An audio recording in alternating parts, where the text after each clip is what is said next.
That's right, we actually have Traptrix taking down a regional. Very, very impressive.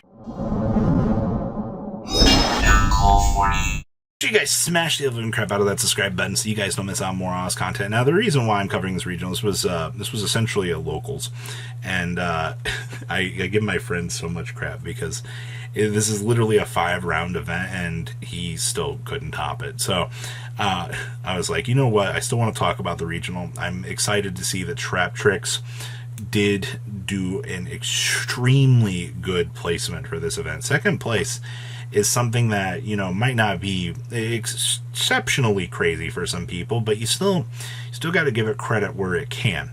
Now, we also had 3 cashed here in this event. Now, what's very interesting is, with this being a smaller regional, cash can kind of be a little bit more dominating, and I find that to be kind of interesting. When you can see a shift in the overall meta based on the size of the event, sometimes the more straggler decks can kind of overpower things. And that's kind of interesting to know. Now, we also had Unchained. I'm very happy to see that that deck, even for the size of this event, how much cash tier it kind of had to grind through, it did do well. We also had a Rescue Ace Duelist, which I'm going to clap because I have loved all of the Rescue Ace decks that have been sitting in the meta right now and actually being relevant choices.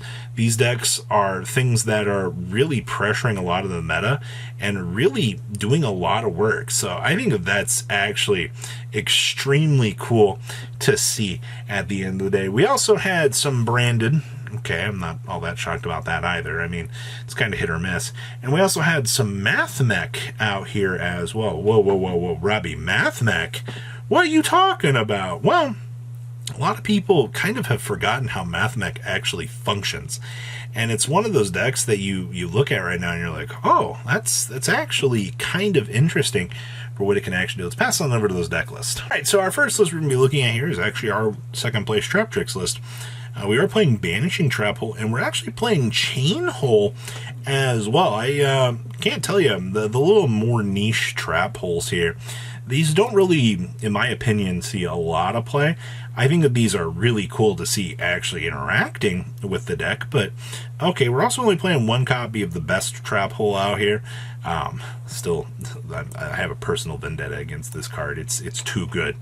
It really is. And of course, the rest of Walmart Turbo here is doing exceptionally well in the meta. Good stuff. The Pot of Prosperity is a 2, might feel like an odd choice to some people, and I get that. I don't know if I'd want to dedicate to... I'd probably play the 3 for the consistency sake of things. You want to make sure that you can get to your cards and, you know, actually play the game at a very quick pace, or at least, you know, see your outs enough to have them actually come up and matter. So, interesting. What else we got back here? Hey, we got some Rescue Ace. Okay, so the first things that we see here are the 6 books. And I can't stress this enough, with every one of these variants that we do end up seeing out here, the 6 books do matter. Now, what I do find interesting here is the 1 Ghost Ogre and the 1 Kurikara. Maybe there was a thought to want to play something like Crossout Designator in here, but I find the splashability of hand traps, no Ash Blossoms in the main. Instead, all of our hand traps are actually sighted down here. Your triple Ash, your double Contact, the triple Droll, and the triple Space Rock here, all seeing play down here as well. So that's a lot of value that you're going to get just off of punishing the opponent, because you're like, oh, hey, you know, good luck. And we're also playing the Binary Sorceress. Been a very long time, my old friend. All right, what else we got back here? Here we have some branded. Huh? What? Whoa. We're playing a Shayren here? Okay, well, technically, it is an additional fusion effect sender, so I guess that's kind of interesting.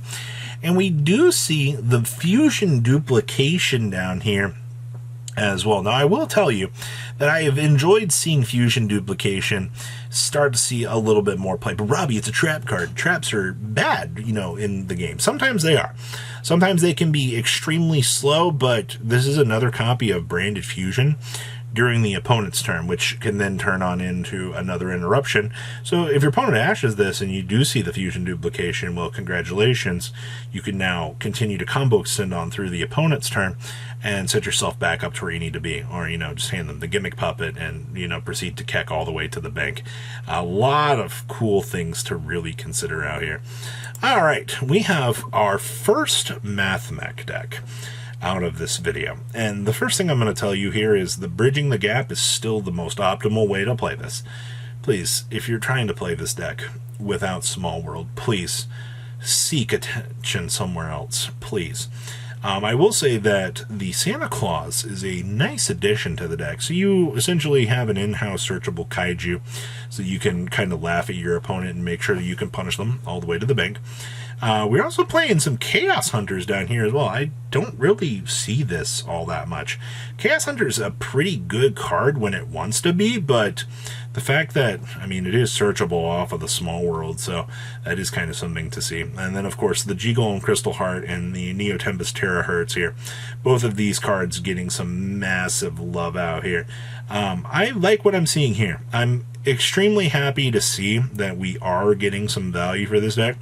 And we're also citing the one copy of the Kurikara as well. Once again, when you can bridge the gap for literally anything in your deck, you do see the Small World value for what it actually is. So, interesting. I will say, the fact that this line of play actually does matter for the game. Okay.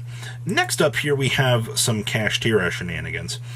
And as per my last meta report, we see the same thing here. We see some sort of book for the offensive measure, or the defensive measure, whatever you want to call it at this point in time, whatever this deck's trying to do. And then we have the lances to make sure that, oh no, my opponent can't punish me. Now, we're not getting as spicy as some of the other previous Kashtira decks where, in the past we would see like the Skull Wagon and things like that. We're just going with the old reliable draw one and the old reliable monster removal setup for the next turn. We're also playing the Master of Blades down here. It genuinely impresses me how much value this card tends to actually see in the meta. So outside of that, a very, very standard list. Kashtira has been very standardized. There's nothing wrong with that at this point in time. When you can have a more consistent deck sitting around in the meta, I think that's a good thing. All right. I know a lot of people kind of disagree, but all right. Next up, oh boy, I saw that very faint shift. Yes, we are playing an interesting splash of 2 Book of Eclipse, 2 Book of Moon, and 2 Forbidden Lands here. So they wanted to have an interesting splash of things to make sure that, they can get their plays going. But what I find most interesting down here is they're playing non-fusion area. What possessed them to go, hey, I'm so sick of all this fusion meta that we have going out here. I'm going to be honest with you. Like, what's actually going on out here? What has, possessed you to take a look at non-fusion area and go, hey, maybe this is the tech trend of the block. I don't know. I'm actually pretty impressed that non-fusion area actually did see meta play out here, and it actually does look like it mattered at the end of the day in terms of ratios. So, okay, pretty cool. And the last list we actually have for you here is some more Math Mech. Once again, that Archfiend Eccentric has been such a huge staple in this deck. I actually love when we can get the chance to see this card be present because of something like this. We do have the one Kurikara down here, so you can get the punishing effects going.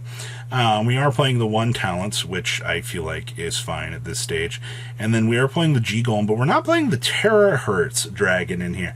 I feel like the Neo Tempest Terahertz Firewall does actually help a lot of the potential OTKs that you do want to be able to pressure the opponent on.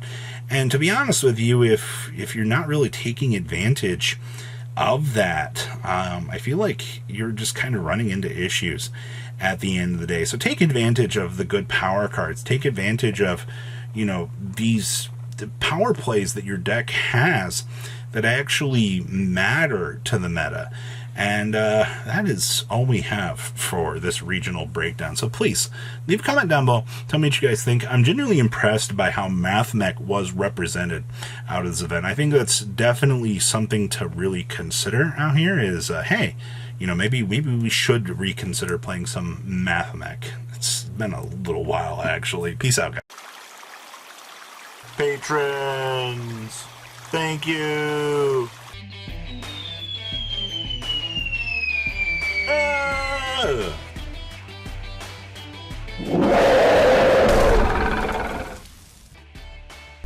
Thank you so much for watching. Check out these other videos.